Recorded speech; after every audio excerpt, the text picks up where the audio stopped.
Welcome to Grateful, where we provide one-on-one and small group online SAT and ACT instruction for students all around the world. If you're interested in finding out more about how we can help you prepare for your next big test, feel free to reach out.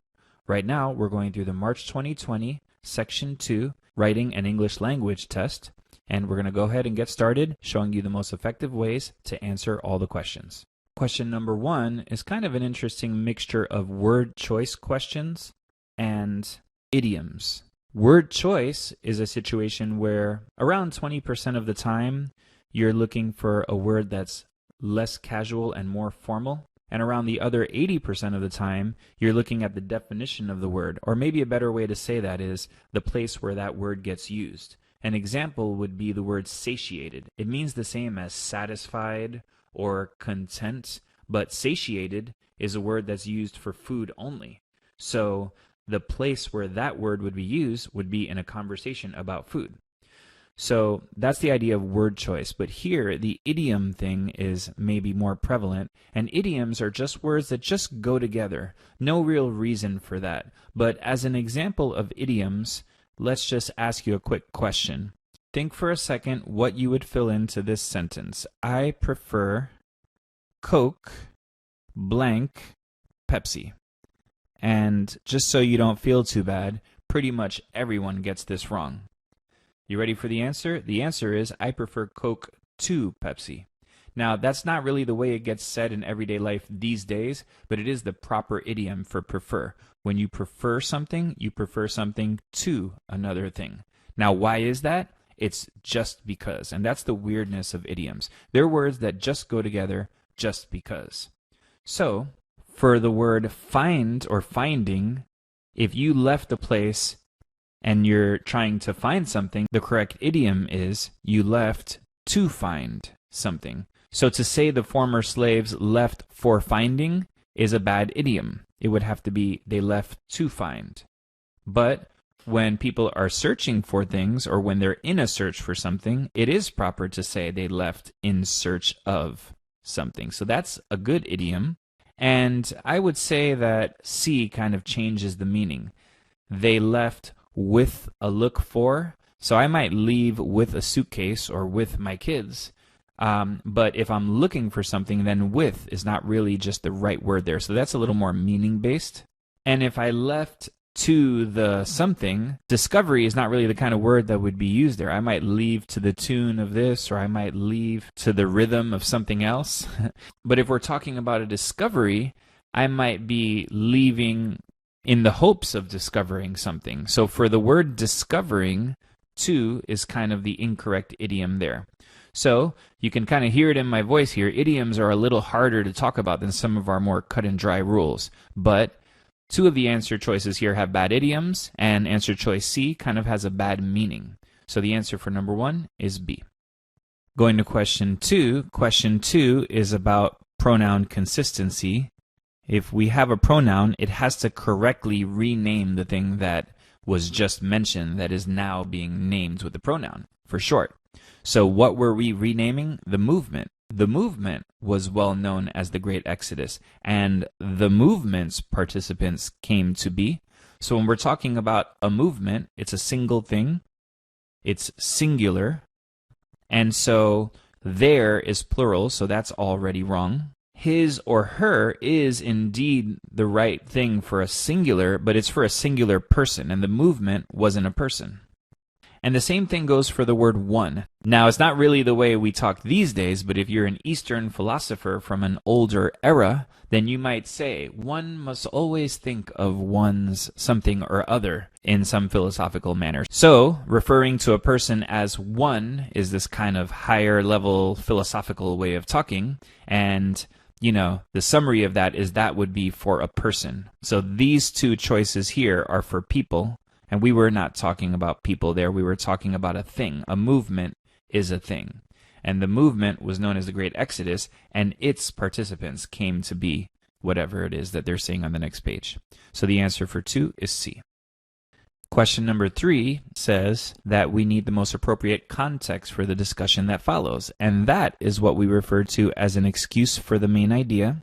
If you get a question that's directing you towards some aspect of the passage, here, the discussion that follows, then basically they're asking you, what is the discussion that follows? So when we have an excuse for the main idea, our one-liner is announce it, and let's go ahead and announce it to ourselves. What is the discussion that follows?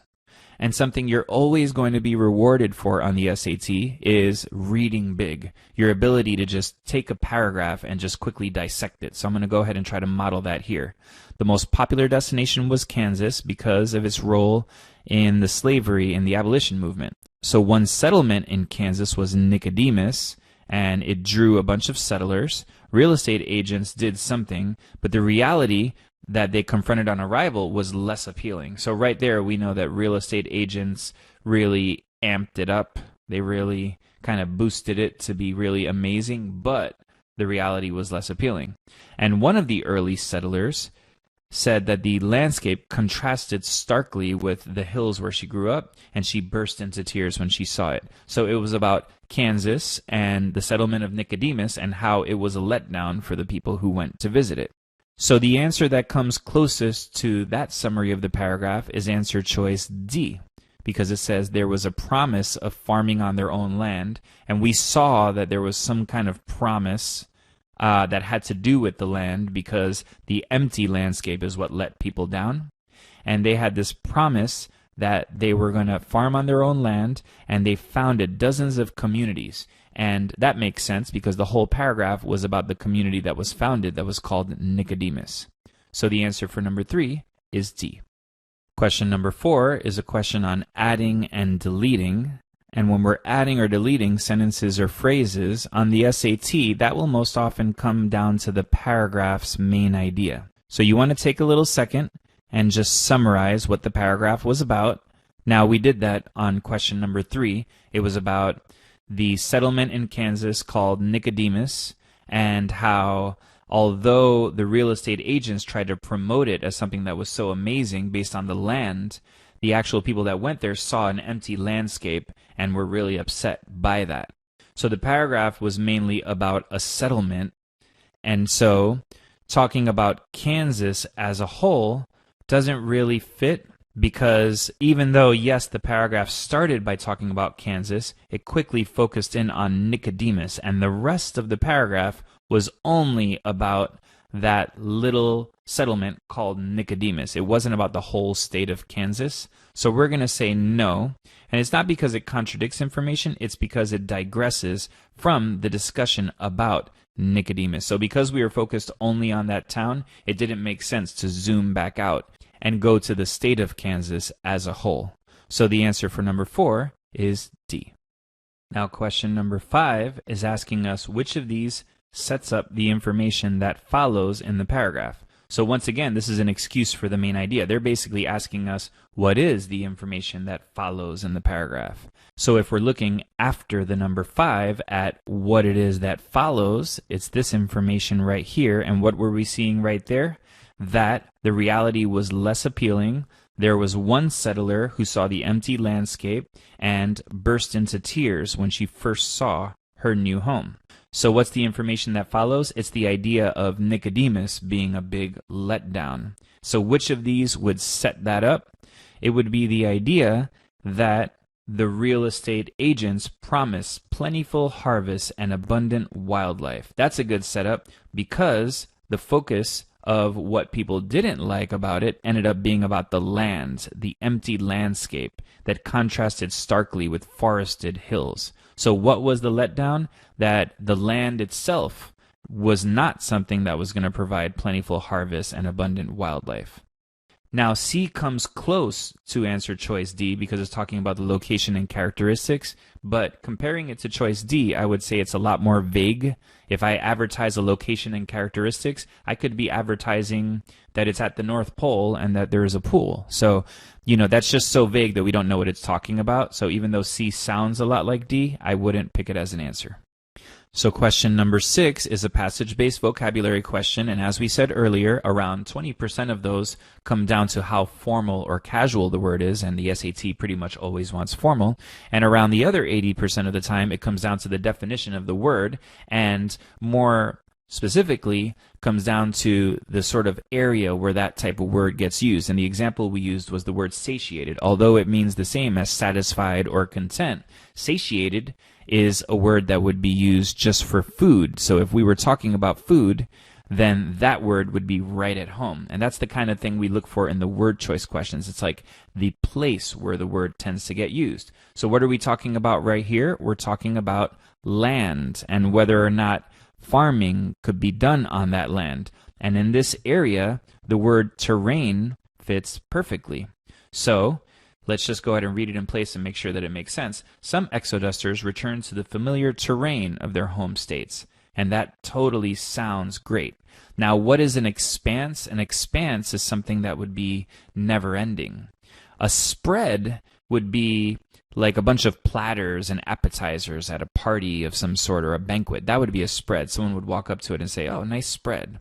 And a locale is something that emphasizes the location of a place. Like, oh, that coffee shop is in a really great locale, so lots of people are going to be passing by and buying coffee there. So the emphasis is on the location, not on the land itself.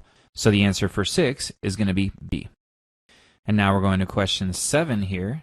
Question 7 deals with the definitions for colon, semicolon, and long dash. So a quick little refresher here. For the colon, the first part has to be an independent clause, and the second part is anything that describes the first part. For a semicolon, we need 2 independent clauses, and for a long dash, 1 long dash counts as a colon, and 2 long dashes counts as a set of parentheses. So let's go ahead and test out the special punctuation first, because they're nice clear-cut rules that we can sort of make sense of. Going to answer choice C, that's a semicolon, and the problem with that semicolon is that the second part is not an independent clause. Semicolons are for 2 independent clauses. Why is this not an independent clause? Because it's got but with a comma. So the rule is that for 2 independent clauses, you need a semicolon or a comma and a fanboys conjunction. Fanboys are for and nor, but, or, yet, and so. So if I have a fanboys conjunction followed by a comma, that's supposed to be for 2 independent clauses on either side, not for a semicolon and then an independent clause. So it's an incorrect use of the comma and the strong conjunction. Going to answer choice B, that gives us 1 long dash, and 1 long dash counts as a colon. The rule for the colon is the first part should be an independent clause, which is true, but the second part has to describe the first part. And right here, this second part is giving us a whole new idea. Some return, but others decided to stay. So that's a whole new idea. It's not describing the first part of the sentence, so it's violating the colon rule. Answer choice A, we can just scrap kind of easily because it's got the colon and the long dash, and we're not really going to see those being combined in that way, so we can just get rid of it. And answer choice D is going to be the right answer because it's got 2 independent clauses with a comma and a fanboys conjunction in between, and that fits our rule. The 2 correct ways to join 2 independent clauses are a semicolon or a comma and a fanboys strong conjunction. And so we've got some exodusters return to the familiar terrain of their home states. That's an independent clause. And then we have the second part that says, others, including Hickman and her husband Daniel, decided to stay in their new farming villages. So the independent clause there is that others decided to stay in their new farming villages. Now, this part that I'm highlighting in blue, including Hickman and her husband, and this part that I'm highlighting in pink, they are both modifiers. A modifier is a clause that's missing the subject, the verb, or both. If it's deleted, the rest of the sentence is okay. It's basically like a little timeout in the sentence. And the modifier you want to be most familiar with is the one that goes in the middle of a sentence, like the blue and pink modifiers here. So the key there is to say that the sentence is really, others decided to stay in their new farming villages, with a little timeout in the middle, which is totally okay. So, kind of discounting the modifiers and almost pretending they're not there for a second, D is right because it gives us 2 independent clauses with a comma and a strong conjunction in between. So to answer question 8, we need to just quickly review the rules for clauses and modifiers. A clause is something that has a subject and a verb. So an independent clause has a subject and a verb, and it sounds like it finishes. Our classic sentence is, John went to the mall. John is the subject, and went is the verb. Now, a modifier is something that's missing the subject, the verb, or both. So if the clause is John went to the mall, a modifier would be something like going to the mall, because there's no verb in there. Ing words are not verbs, and there's no mention of John or he, like there would be in the sentence in the independent clause, John went to the mall. So we have the definition of a clause and the definition of a modifier, and the reason we're talking about this right now is because of a special rule that says when a sentence starts with a modifier that's missing the subject, then the subject must lead the second part of the sentence. After winning 2 championships for the Miami Heat, LeBron James decided to move back to Cleveland. So the idea is that the modifier at the beginning that talks about after winning 2 championships for the Miami Heat, we've created a lot of suspense, and now we need to lead the second part of the sentence with something that alleviates that suspense, the name LeBron James.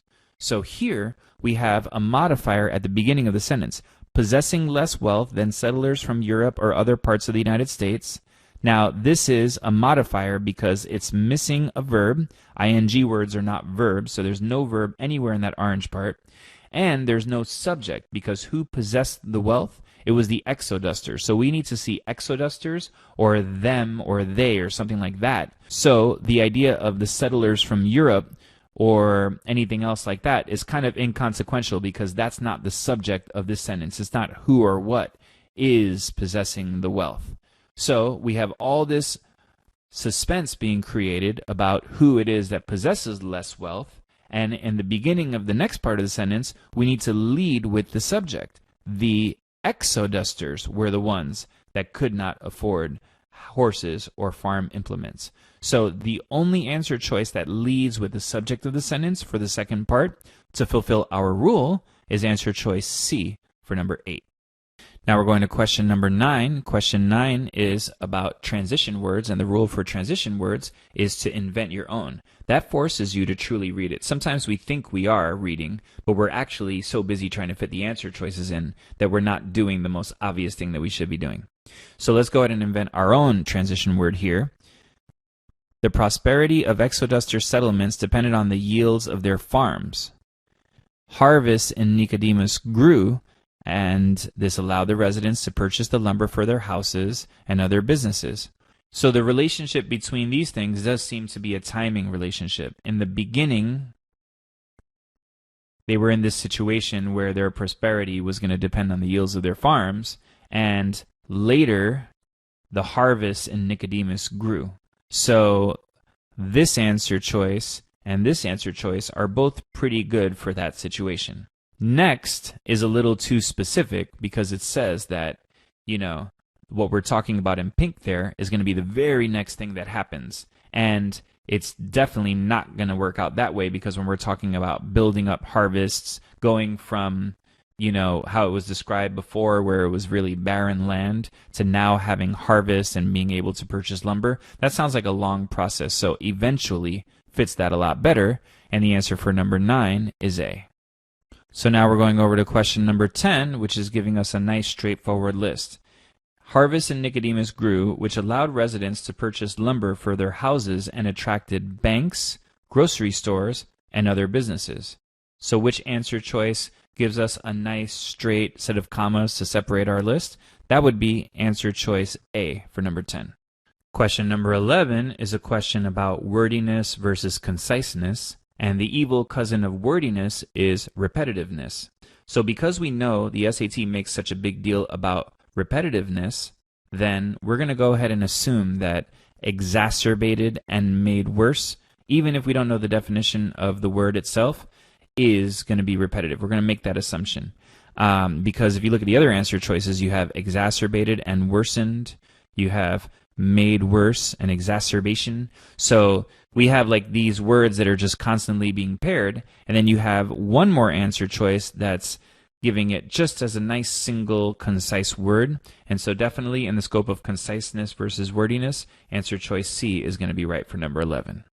Question number 12 is about effectively combining, and that's one of our more elaborate one-liners. There's 4 things you want to keep in mind for effectively combining. You're looking for good flow, which includes conciseness versus wordiness.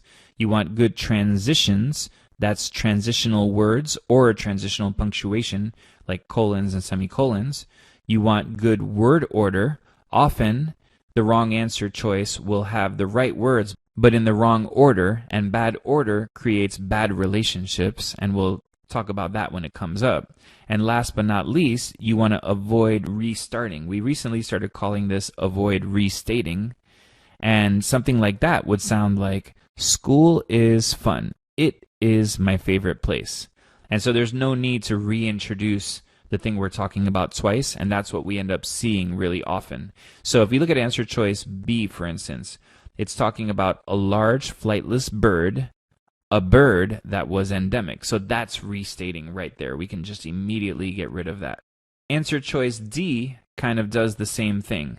It's talking about a large flightless bird endemic to the Indian Ocean, one that on this island. So we talked about a bird, one that. That's the idea of restating right there. We're kind of reintroducing the idea of the bird, even though it's really cleverly done there. Answer choice C is a little more ridiculous with it, because it's giving us a large flightless bird which was endemic to the Indian Ocean island, and then it says, here, the dodo. So it's really dramatically restating that we're talking about the bird. So without even really having to analyze answer choice A so much, we know it's the right answer, but let's read it in place. Julian Hume, a paleontologist at the Natural History Museum in UK, has long been troubled by the misunderstandings surrounding the knowledge of the dodo, a large flightless bird that was endemic to the Indian Ocean island, and likely went extinct by the year 1693. So that makes sense, and if you're noticing, I'm not reading every single word. Trusting your mind's ability to skip words for the purpose of just seeing the overall main idea of what you're reading is one of the most critical skills that's going to help you on the verbal sections of both the SAT and the ACT, and is something that I encourage anyone listening to this to really, really try your hardest to get comfortable with.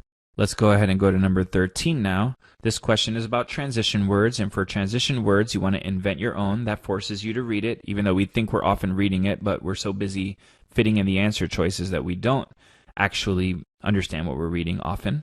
So we know that Julian Hume was a paleontologist that was troubled by misunderstandings around the dodo, which is a large flightless bird endemic to the Indian Ocean island that went extinct by 1693. Now in the next part, we're seeing that the dodo has been depicted as an unintelligent, oddly shaped animal with tiny wings and a clumsy demeanor, a buffoon of a bird. Then we see Hume and others have shown that the dodo was much more capable than those depictions would suggest. So we have this kind of before and after type of setup going on in this area. First, the dodo had been depicted as this unintelligent, dumb creature, but later they showed that it actually was much better than that. So for that contrast, it's going to help a lot to have the word traditionally right here. Traditionally, it was depicted as unintelligent. However, they later showed that it was much more capable. Question 14 is asking us whether to add or delete this phrase that says that they're using cutting-edge techniques to analyze skeletal specimens. Now, usually our rule for adding and deleting is that it's based on the main idea of the paragraph, but this might be an exception to the rule. It is based on the main idea, but it's based on the main idea of the rest of the passage. This entire passage discusses the way that they use these cutting-edge techniques and analyze the skeletal specimens in order to determine that the dodo was more capable than the older depictions suggested. And because of that, then this phrase really does need to stay there, because what it's doing is it's setting up the rest of the discussion. So that's answer choice A. Yes, we're keeping it because it introduces information that's developed later in the passage. So question 15 has some answer choices that involve special punctuation, and so you definitely want to be sharp on those rules so that you can kind of see why B and C don't work. C is a semicolon for two independent clauses, and the second part after the alleged semicolon is not an independent clause. B is giving us a single long dash, and that counts as a colon, and the first part would be an independent clause, which is not the case. So we don't even need to tell whether the second part is describing the first part, because the first part is not something that could be its own sentence. What's really going on in this question is that we have a modifier in the middle of the sentence. Hume noted that the robust kneecaps of that animal, along with its thick leg bones and broad pelvis, so this part right here is a modifier in the middle of the sentence. Really, the sentence is saying Hume noted that the robust kneecaps of the animal would have provided it with the strength and maneuverability to easily navigate the rocky and densely forested landscape. But if that's the sentence, then the orange part is a little time out in the sentence, which is what a modifier is, and it should be separated on both sides by commas. So the answer here is going to be D, because it provides the comma that closes that modifier. Now, question 16 is about pronouns and pronoun consistency, and we are talking about the bird right here. Hume noted that the robust kneecaps of the bird, along with its thick leg bones and broad pelvis, would have provided it with the strength and maneuverability. And the reason is because right here we're seeing the Latin name of the bird as a singular. It's this species of bird that's being mentioned, and so it is the singular pronoun that follows up on that quite well. Question 17 is a sentence location question. It's asking us where is the best place to put this sentence, and our one-liner there is look within and imagine. What we're talking about is the idea that you should spend a little extra time analyzing the sentence in question rather than quickly reading that sentence and immediately looking to see where it goes. That little extra time is going to help you look for what we call relational words, clues that tell you what kind of sentence would have had to go before or after this. So here we're seeing the team also argued for the anatomical significance of the ridges and indentations. So when we see that the team also argued for something, I'm expecting that before this must have come a sentence that talked about one thing that the team had already argued for, and then later they also argued for something else. The other thing to notice is that the sentence ends by talking about the ridges and indentations in the wing bones. So those are features, and ideally we're going to want a mention of the features to be something that gets followed up on after this sentence. So the location that fits both of those descriptions perfectly is after sentence 3, because right here we have Hume noted that the robust kneecaps provided it with the strength and maneuverability to easily navigate these different areas. So right there, that's the argument. Hume made some argument, and after that sentence we see the prominence of these features. And the features are what were mentioned in the sentence in question, the ridges and indentations. So we've got an argument before and we've got the features after, and so the perfect place for this sentence is after sentence 3 for number 17. Question 18 is simply a question on wordiness versus conciseness. One of the red flags for wordiness versus conciseness is when one answer choice is shorter than the rest. Now, you do want to be aware of the decoy wordiness question where the answer choice that's so short is so short that it's incomplete and can't be used. So you want to keep your eye out for that, but generally the shortest answer will tend to be right more often. Let's just make sure it works. Another team of scientists, led by comparative biologist Eugenia Gold, then a graduate student, focused on the dodo's capacity for cognition. So that works great, and the answer for 18 is going to be B. Question 19 seems like a pronoun question, but really it's about modifiers, because in this sentence we see the team created similar models for 8 of the dodo's presumed closest relatives, including several extant species, and calculated the ratio of brain volume to total mass for each specimen. So what we're seeing is that right here we have a little timeout in the sentence that's kind of off to the side, and then the sentence is just going to continue. If you kind of think about what they're talking about, the word "and" just goes really well right there. So we're really talking about modifiers, which are clauses that are missing the subject, the verb, or both. And notice that here ing words are not verbs, so there's definitely no verb there, and there's no subject either because it's not mentioning the team. So this piece right here is a modifier. And seeing that will lead you to be able to see that C is simply just more logical in that location for question 19.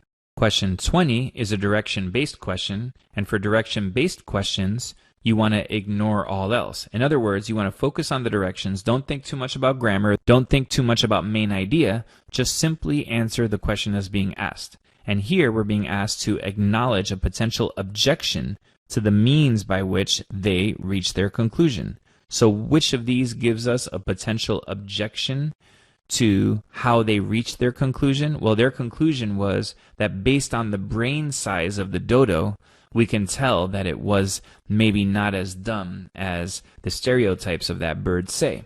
So the objection is choice A. While brain volume is not an infallible indicator of intelligence, so they're admitting that it's not only about brain volume, but most likely, yes, the volume of the brain meant that the dodo was not as dumb as people thought. So answer choice A is taking a very logical counter-argument or objection to the point of the essay and going ahead and just confronting it as any good writing would naturally do. So the answer for 20 is A. Going to question 21 now. We have human goals results obtained with more comprehensive data than previously available and with the aid of improved analytical techniques offer a necessary revision of the dodo's reputation. Now, first of all, you want to be reading as fast as I read on these, even if you stutter or skip over some words, because the momentum is where your understanding will often come from. And the biggest thing in this problem is the idea that we have a modifier right here. This is a timeout in the sentence, and the true independent clause is this green part. Now, a modifier is something that's missing the subject, the verb, or both. If it's deleted, the rest of the sentence is okay, and it's always separated by commas. But the moral of the story here is that we really want to be reading the green part as if the blue part weren't there. Human goals results offer a necessary revision of the dodo's reputation. So, now we're getting into the apostrophes that'll help us choose between the different answer choices here. And for the apostrophes, they're usually used for possessives. So, for instance, I might have my friend and my singular friend might have a boat. Or I may have a group of friends who co-own a boat, and that is the boat that belongs to all of my friends. It's my friends' boat. And so if we want a singular possessive, we're seeing a singular word before the apostrophe, a plural possessive, and we are seeing a plural word before the apostrophe. Now, in real life, apostrophes are also used for abbreviations, like turning the word cannot into can't. But you don't see that a lot on the SAT or ACT because it's more easy and they want to quiz us on things that are more difficult. So getting into the apostrophe for possessives, we see that on answer choice A, there's an apostrophe on the word results. So that means that something belongs to the results. So the results amazingness or the results discoveries, and that's not the way it's being said here. There's no single word that belongs to the results. So that allows us to easily get rid of A and C. Now looking at B and D, the problem with choice B is that we have the plural possessive right here. So because we said you want to look before the apostrophe and see if the word before the apostrophe is singular or plural. So this is the way we would use a possessive if there were multiple Humes being talked about. But Hume is just one person. So there are not multiple Humes, and so that plural possessive is unnecessary, and the answer for 21 is D. Now we're going to question 22.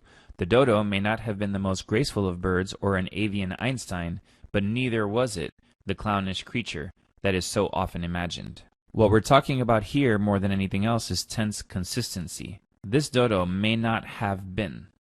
So we're talking about something that was in the past. It may not have been the most graceful, but it was not either a clownish creature. So just dealing with past, present, and future tense, we can get rid of B because that's the future. We can get rid of C because that's a question, but it's also in the present tense, so it's got two things against it. And D, once again, is the future. So without having to deeply look into any of those answer choices, we can easily pick answer choice A. It may not have been the most graceful, but neither was it the clownish creatures. It's a little awkward, but there are more serious problems with the other answer choices, so the answer for 22 is A. Question number 23 is about wordiness and repetitiveness versus conciseness. So we have the idea that this person is considering her options.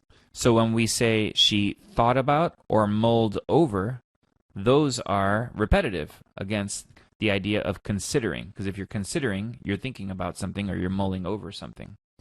C is repetitive in a different way. It says made a choice, deciding. So it's repetitive sort of within itself. And D is nice and easy. Considering her options, she decided to do something. So the answer for 23 is D. Now we're going to question 24. In 2016, Dyson began her Vista service at the Forsyth Farmers Market in Savannah, Georgia, where, in exchange for a modest salary and benefits, she supports the organization. Okay, so a lot going on there. What I would like to point out first is that this piece in green is a modifier. So we can kind of read it as if that weren't there, but we also need the comma after the word where. So far, we're only down to answer choices A and B because they've got this purple comma right here, which we need because that green modifier, a clause that's missing the subject, the verb, or both, needs to be separated by commas from the rest of the sentence. Now, answer choice B has a semicolon, and a semicolon's for two independent clauses. So we have to check if we have one before and after. The part before is an independent clause. She began her service at this place. That's an independent clause. The second part is not. Where, in exchange for salary and benefits, she supports the organization. So that's just not something that could be its own sentence. So the only viable answer for 24 is A. Question 25 is just asking us for a little pronoun consistency. Dyson and her fellow members made an excellent decision. So if we're talking about Dyson and her fellow members, the only way to say that is answer choice C for number 25. Question 26 is about word choice, and around 20% of the time it has to do with formal versus casual. If you see three words that are all really casual and one that's formal, pick the formal one because the SAT is a very formal test. The other 80% of the time, it comes down to the definition of the word. And even more than that, it comes down to the sort of genre or area where that word gets used. So there are certain words that get used in certain places. And the examples I always use for that are the word satiated is a word that's only used when you're talking about food. Or pungent is a word that's only used when you're talking about gases or smells. So let's keep that in mind when we're answering 26. Right here, we see words that generally mean the same thing. To be reassured, thankful, gratified. All of these words generally mean to be content. But what are we talking about here? We're talking about people who find a joy in serving others. So which of these words is used in the situation of public service or charity or doing good things? That's the word gratifying. Something's really gratifying. It means, you're getting that good feeling like when you help someone. So the answer for 26 is D. Question 27 is about transition words, and for transition words, we want to invent our own. What that does is it forces you to really read what's going on. We sometimes feel like we're reading, but we're actually so busy trying to fit in the answer choices that we may not be always comprehending what we're reading. So here we see that Vista's salaries are low, but the experience is rewarding in many other ways. The dedication to assisting people makes the work especially gratifying to those who, like Dyson, find joy in serving and helping others. Then it says the responsibilities tend to be at a higher level than those found in private sector jobs. That's a little difficult there because it sounds like they're talking about the same thing because they're rewarding and now they're at a higher level. But it's actually talking about something different because now it's shifting into a comparison of what this is like compared to other jobs. So what I'm looking for here is an in addition. The green part might say it's very rewarding. The blue part says it's a really great substitute to other jobs. So in addition, believe it or not, can be matched with what's more. And I've noticed that here and there. The SAT seems to love the phrase what's more. It generally means in addition, and I can totally understand a lot of people not wanting to choose that answer choice because it seems so casual and informal, but the SAT loves that phrase, and it matches what we're looking for here. So the answer for 27 is C. Going to question 28 now. Vistas are typically not hired to offer direct services such as delivering food. Rather, they use their talents on big-picture initiatives such as building the capacity and improving the financial health of organizations that employ them. So what I'm seeing here are two independent clauses with a modifier in between. The word rather is kind of just qualifying what they're about to say in blue. So I like the idea of the semicolon because that's two independent clauses, even though at the beginning of the second independent clause we have the modifier, which is the word rather. And the modifier is something that would be a clause, but is missing the subject, the verb, or both. So here, a single word is missing a whole lot of stuff. Now, for people that were considering D, that's a colon, and for a colon, the first part is an independent clause, and the second part is anything that describes the first part. So the problem here is that the second part is a new idea. Very close to a description, I will admit that. So they're not hired to offer direct services. Instead, they're doing big picture initiatives. So it's a whole new idea that's being introduced. So that would violate the rule for the colon that says that the second part has to describe the first part. And another important thing to notice here is that B I would consider to be a run-on sentence. And a run-on is a really important thing that you need to know about. That's two independent clauses with just a comma between. So assuming that this green part is the modifier, and that's a fair assumption because it's separated by commas on both sides, we have the idea that they're not typically hired to offer direct services such as delivering food. And then the other idea, they use their talents on big picture initiatives. Those are two independent clauses, and essentially they're being separated by just a comma, which is why we don't like B. And A, I won't even really consider because it says, rather they use their talents. That's kind of a different usage. Like, for instance, I would rather use my talents for this. So saying it without the comma kind of changes the meaning to where we can't pick A. So the answer for 28 is C. For question 29, we can easily get rid of two of the wrong answer choices through the definition of colons. So for a colon, the first part is an independent clause. The second part is anything that describes the first part. So for answer choice A, we see Dyson enthusiastically explains that. So that part there is not an independent clause, and so we can't use a colon there. So we're going to go ahead and cross off answer choice A. Now looking at B, it says, Dyson enthusiastically explains that her role at the farmer's market involves. So it's a little longer there, but it's still not an independent clause. So we can't use a colon if the first part is not an independent clause. So we've easily gotten rid of A and B. Now the main difference between C and D is this comma right here. And there are 6 reasons for using a comma. You can use a comma to separate a dependent clause from an independent clause that follows it. You can use a comma for 2 independent clauses, and for that you would use a semicolon or a comma and fanboy's conjunction. You could use a comma for a modifier. In addition, you could use a comma for a list. You can use it for setting up a quotation as long as the quotation starts a new sentence. And last but not least, a description following a description, such as, he loved her long flowing hair.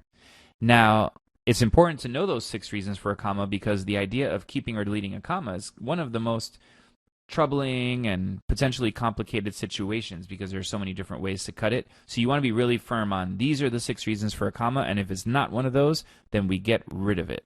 And another way to say this is that there's a little momentum going on here. Dyson enthusiastically explains that her role at the farmer's market involves this and this and that. So there's some momentum there, and we don't want to break that up by putting a comma after the word explains. So the answer for 29 is D. And now we're going to question 30. Question 30 is asking us for an effective introduction to the paragraph. And that is our excuse for the main idea. It's one of the most common and important questions you're going to get on section 2. The one-liner there is to announce that main idea. So if they're asking us for an introduction to the paragraph, they're basically saying, what is the paragraph? What is the main idea of the paragraph? So you have to take a little second to announce that to yourself. And on this question, as on many questions, the danger is just looking at those answer choices too soon because we don't want to get our brain contaminated with all the things that the SAT is trying to confuse us with. We want to know what we think this paragraph is about. So let's quickly look through the paragraph. The program assists vistas in different ways. 2015 study asked alumni to rate the success in helping them build their career skills. 5 of these skills were grouped under managing self and work. The data are persuasive, so there's great data. Only a mere 4% said it improved their skills in this area very little. Additionally, the claim that Vista was a worthwhile experience in furthering their professional goals. Okay, so additionally, there was the claim that it was a worthwhile experience in furthering their professional goals. So the idea here is that the Vista program helps the participants in these kind of long-term ways. And the answer choice that matches that the closest is A. It helps them in preparing for their future careers. So that's our answer for number 30. It's A. So now we're going to question 31. It's asking us to effectively use information from the graph to support the writer's argument for the Vista service. Now we saw a moment ago that the paragraph is talking about the benefits for the participants for their long-term careers.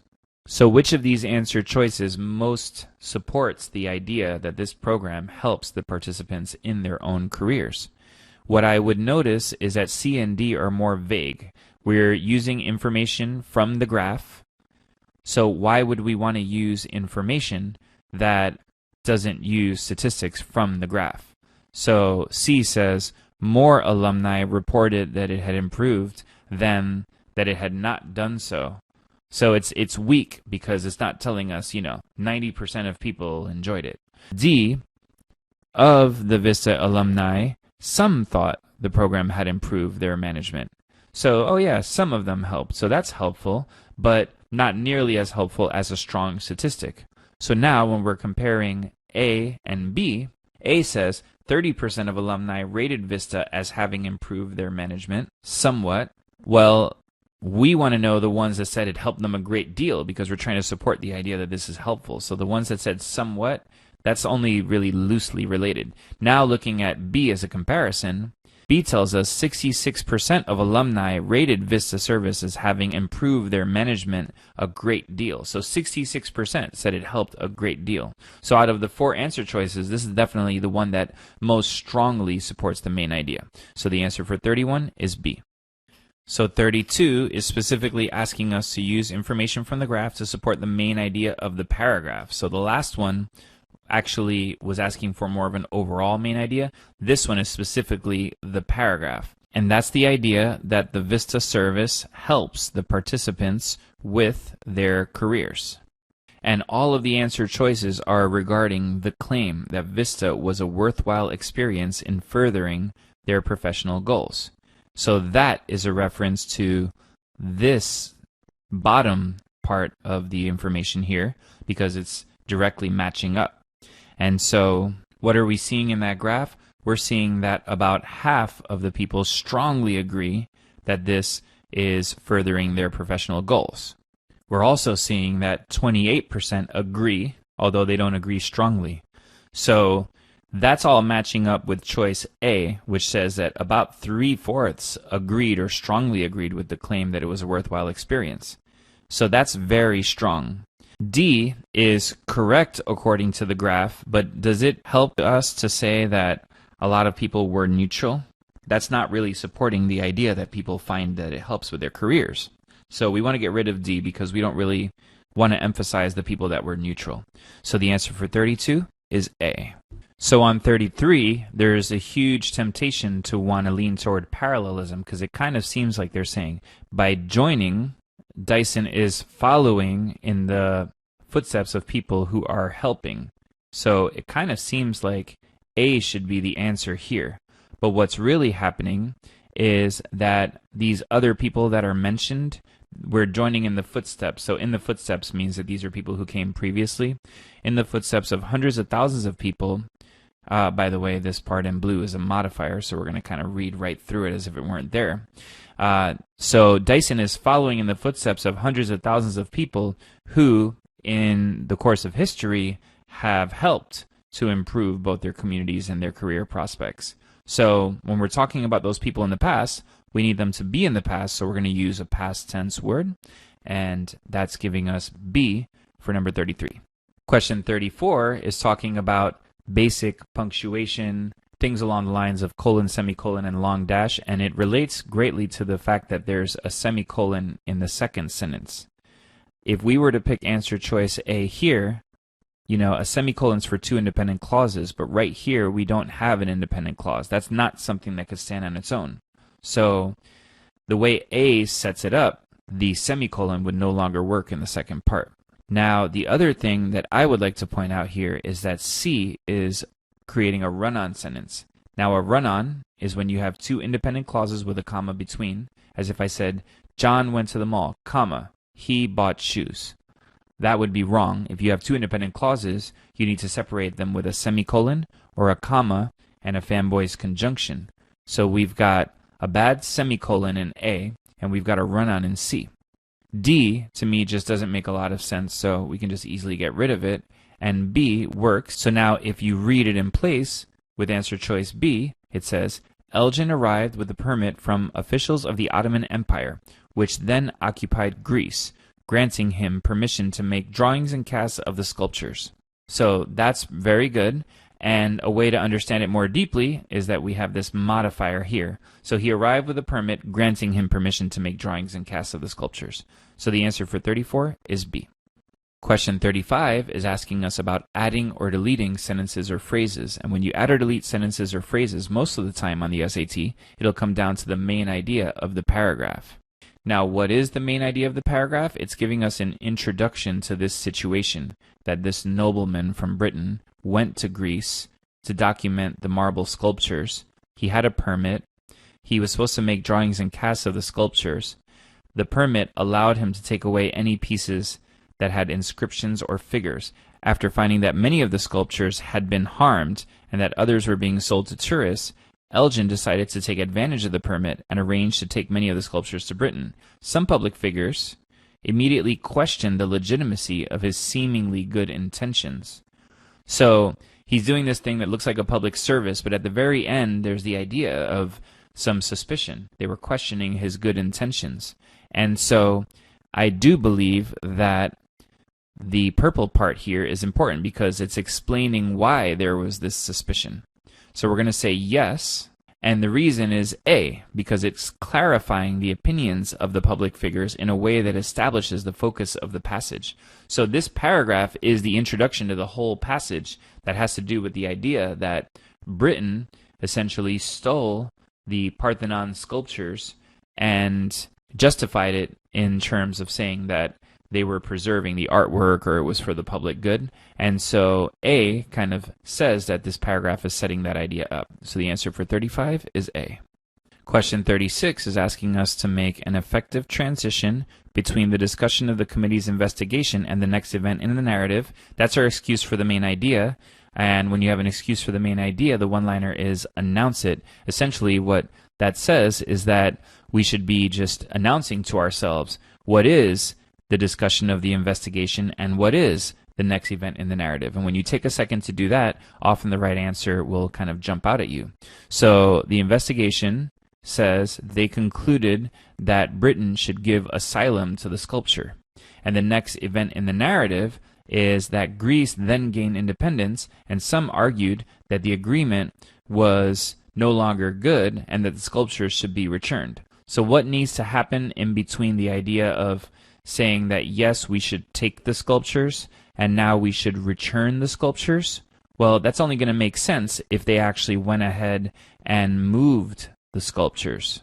And that's answer choice C for 36. It says that the sculptures were installed in the British Museum. So in other words, they were officially moved from Greece to Britain.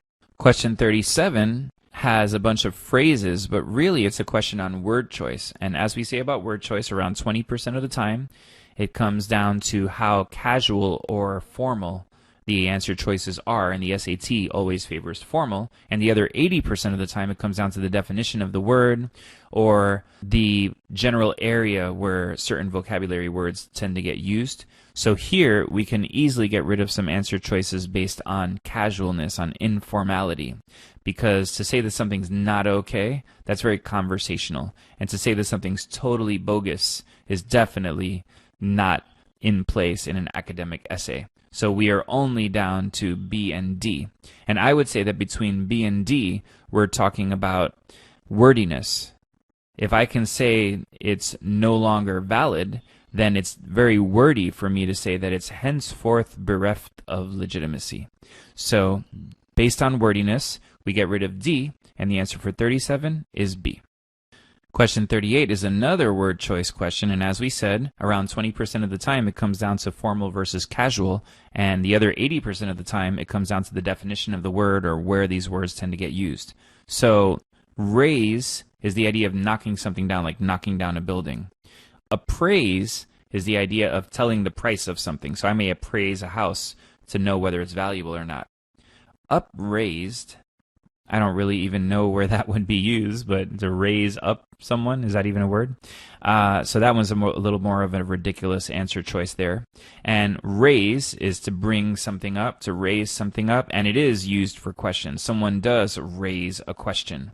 So if anything, I might say this also comes down to the idea of a known phrase. There may be some listeners to this video who just haven't heard that phrase being used, that someone may raise a question about something. But, when it comes down to the known phrases, you just want to make sure not to get burned by the same known phrase twice. If it's one that came up for you in your own practice, make sure that that one never comes up for you again. When it comes to vocabulary, you should never feel like you're trying to get everything under control, because vocabulary never ends and you'll drive yourself crazy. So the answer for number 38 is D. Question 39 is about a string of nouns joined by prepositions. Now, a preposition tells us the relationship between nouns. So usually it's location, above, below, under, but it could also be ownership. Someone could be the cousin of, the supervisor of, or there could be any way that nouns relate to one another. And that's the idea of prepositions. But prepositions are used to confuse us between singular and plural. So if we look at this situation, we see that the expertise of their curators has done something, and this is our preposition right here, the word of, and it's the expertise of the curators. So the rule for strings of nouns joined by prepositions is that you want to judge singularity and plurality by the first noun in the string. So we're going to judge it according to the word expertise. And expertise is a singular word. Someone may have expertise, and they're talking about one thing that a person has. So one thing has protected, and all of the other words here in purple are all plural. Multiple things have protected, multiple things are, or multiple things were. So simply looking at whether this is singular or plural, we're already able to land at answer choice A for number 39. Question 40 is a direction-based question, and for direction-based questions, we want to follow those directions. We want to ignore all else. In other words, we want to turn off our attention to grammar and even main idea, and we simply want to do what they're saying. That's easier said than done, because when you're doing one of these, you tend to have a lot of things on your mind. So here, we're looking for an effective explanation for the action described in the sentence. So we need to know what is the action described in the sentence, and then answer the question, which of them explains why there was that action. So the action was that the Greek government constructed a large state-of-the-art museum to house the Parthenon sculptures that remain in the country. So which answer choice gives us an explanation for why that was done? Well, there are a lot of reasons why that could be done, but the paragraph is telling us why it was done. The argument was that the expertise of the curators protected the sculptures from the elements. They also talked about how some of the sculptures suffered from pollution or damage from pollution. So we're talking about protecting the sculptures from the elements, and the answer choice that's most in line with that is C, proving the commitment to the sculpture's well-being. So the answer for number 40 is C. So question 41 is about apostrophes that are used for possessives. Now, as we said earlier, apostrophes can also be used for abbreviations, but that's a little easy for the SAT. So it'll be used for possessives in a lot of the questions that we'll be seeing. And the other thing is we want to pay attention to singular versus plural possessive. So I may have a friend, that friend might have a boat, so my friend has a boat. Or I may have a group of friends, my multiple friends, and those multiple friends co-own a boat. So along those lines, we want to know if the facilities are singular or plural. So the facilities are capable of housing. That's generally the way these things would be said. So I'm already favoring this answer choice and that answer choice because we need a plural word. But also in terms of the possessiveness, what belongs to what? The facilities belong to the museum. So it's the museum's facilities. So we want an apostrophe on the word museum. Now, nothing is being placed as a possessive of facilities. It's not the facilities pipes or the facilities resources. So we do not want an apostrophe there. So we can just look at the answer choices that have the apostrophes where we want. So the museum's facilities in B, or something that looks the same in D, but it doesn't have a plural at the end. We're going to go ahead and pick B because we're talking about how the museum's facilities would be capable of housing the sculptures. Just in terms of idioms, we wouldn't talk about a single facility in that way. We're talking about what the museum has to be capable of housing the sculptures, and the way to say that would be the multiple facilities. So the answer for 41 is B. Question 42 is our excuse for the main idea. Which choice effectively introduces the sentence that follows in the paragraph? So our one-liner for an excuse for the main idea is to announce it. We need to know what's in the sentence that follows. This sentence says, some argue that cultural artifacts belong in the country where they are created, while others still say that a large international institution like the British Museum is best suited to house objects that are significant to human history. So what are we seeing in that sentence? We're seeing multiple perspectives. And we're not seeing a lean toward one perspective or the other. We're just seeing a balanced introduction that there are two sides to this argument. So which answer choice goes into the idea that there are multiple perspectives? And that would be answer choice B. The debate continues to this day. There are multiple perspectives. C is talking about something a little different. It's talking about the construction of the sculptures, and that's something that happened hundreds or thousands of years ago, so that doesn't make sense. And D is talking about different art-related controversies. So D would be right if the rest of the paragraph, or if the sentence had been talking about other art-related controversies.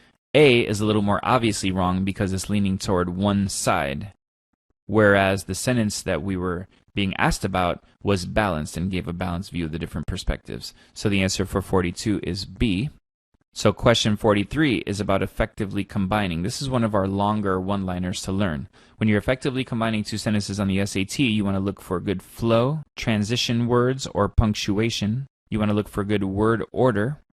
And last but not least, but perhaps most important, you want to avoid restating or restarting. In other words, if you introduce an idea, you don't want to reintroduce that idea again. That would just be inefficient. So let's start with the restating, because that's the most common thing we'll see on the effectively combining question. And we do see one answer choice that has the restating. The Greek government decided not to pursue legal action. Instead, the Greek government opted. So B is restating.